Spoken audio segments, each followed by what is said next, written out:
কথায় আছে ঠাকুর যদি তোমায় না ডাকে তার স্থানে তুমি কখনোই যেতে পারবে না। এটারই হাতে নাতে আমি প্রমাণ পেলাম। তোমাদের পুরো ব্যাপারটা বলি। Hello family, good morning.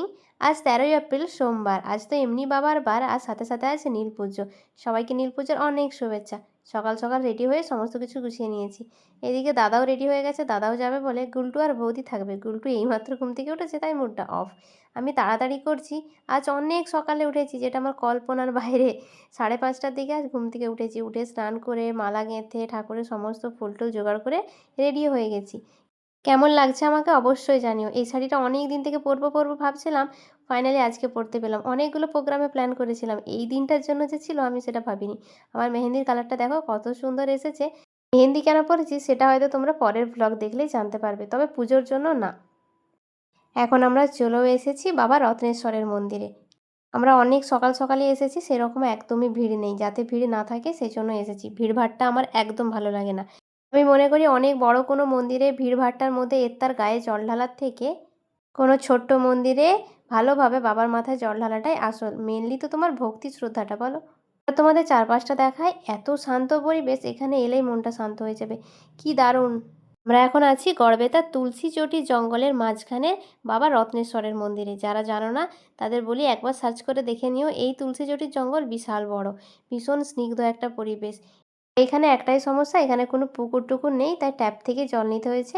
এখন আমি লাইনও দিয়ে নিয়েছি, বেশি একদমই ভিড় নেই। ওই যে বললাম সকাল সকাল এসেছি, তবে মেঝের অবস্থা খারাপ, যেহেতু জল ঢালছে কাদাপা তো হবেই। যারা সন্ন্যাসী ছিলেন তাদের সবারই প্রায় জল ঢালা হয়ে গেছে, এবার সাধারণ মানুষরাই ঢালছে। এই হচ্ছে বাবা রত্নেশ্বর, তোমাদেরকেও দর্শন দিয়ে দিলাম। আমিও প্রথমবারই দেখলাম। এই যে বললাম সামনে থেকে দেখার একটা আলাদা শান্তি, আর অন্যান্য মন্দিরে গেলে আমি সত্যি হয়তো পারতাম না এত ভিড়ের মধ্যে, সেই জন্যই আমি এখানে এসেছি। ভেবেছিলাম জলটা ঢালতেই পারবো না ঠিকভাবে, তবে ঠাকুরের ইচ্ছে পুরো মাঝখানটায় আমি বসেছি, ভালোভাবেই জল ঢেলেছি। এবার বলি প্রথমে কেন এই কথাগুলো বললাম।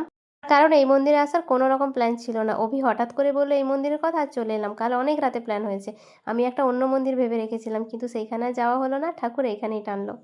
কল্পনাও করিনি সত্যি এই মন্দিরে আসতে পারবো। একে একে করে সমস্ত জায়গায় জল ঢেলে নিচ্ছি। আমার জল ঢালা হওয়ার পরেই অভি ঢালবে।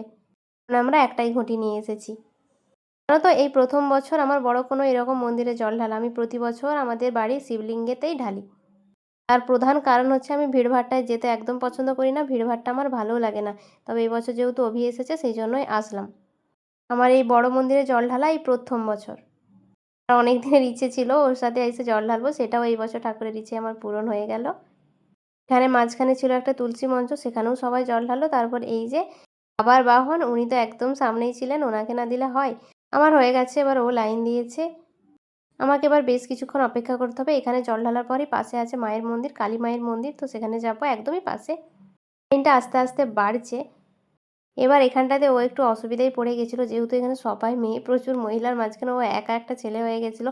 সামনেও এগোতে পারছে না, সাইডেও ঠিক মতো সরতে পারছিল না। তারপর ব্রাহ্মণ মশাই ওকে লক্ষ্য করে কিছু কিছু জিনিস ওকে ভালো করে বুঝিয়ে দেওয়ার পরে ও শান্তভাবে জল ঢালতে পারছে। এই যে ভিডিওটা বানাচ্ছি এটাও কিন্তু ও জানে না, ও একটু ভিডিও থেকে দূরেই থাকে, কিন্তু আমার সাথে থাকতে হলে ভিডিওতে তো আসতেই হবে। যাই হোক, অতিরিক্ত লম্বা হওয়ার কারণে মোটামুটি সুন্দরভাবে জল ঢেলে নিতে পেরেছে। এরপরে আমরা এসেছিলাম পাশেই মায়ের মন্দিরে, ভাবলাম এসেছি যখন মায়ের কাছে একটু পুজো দিয়ে যাই। সমস্ত পুজো কমপ্লিট হওয়ার পর আমরা এখন খেয়ে নিলাম একটু আখের রস। এক গ্লাস খাওয়ার পরে ওর হয়নি, আবার এক গ্লাস বলেছে। এখন দাঁড়িয়ে আছে, আর ভালো লাগছে না, রোদও বাড়ছে, লোকজনের সমাগমও বাড়ছে। এবার আমরা কয়েকটা ছবি আর ভিডিও বানাবো। ভিডিও না, মানে কয়েকটা ছবি নেব। এত সুন্দর জায়গায় এসেছি। এই জঙ্গলটা দিয়ে প্রচুরবার পেরিয়েছি। আমি যখন কলেজে পড়তাম এই জঙ্গল দিয়েই আমাকে যেতে হতো।